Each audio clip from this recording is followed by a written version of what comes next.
Hi guys, today I'm going to show you a new way on how to download and install CapCut in Windows. So let's get started. So first of all, what you want to do is, if you want to do it the traditional way, then you can go to CapCut.com in your browser and you can click here to download for Windows and you will be able to download it.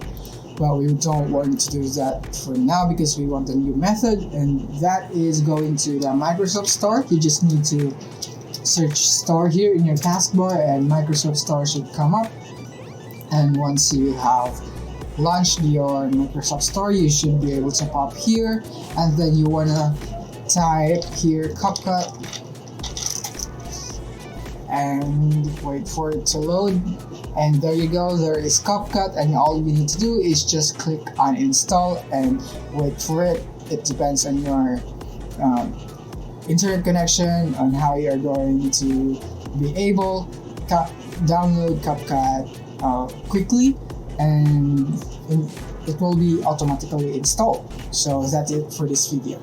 If you found this video helpful, don't forget to like and subscribe to be updated on our new uploads. See you soon.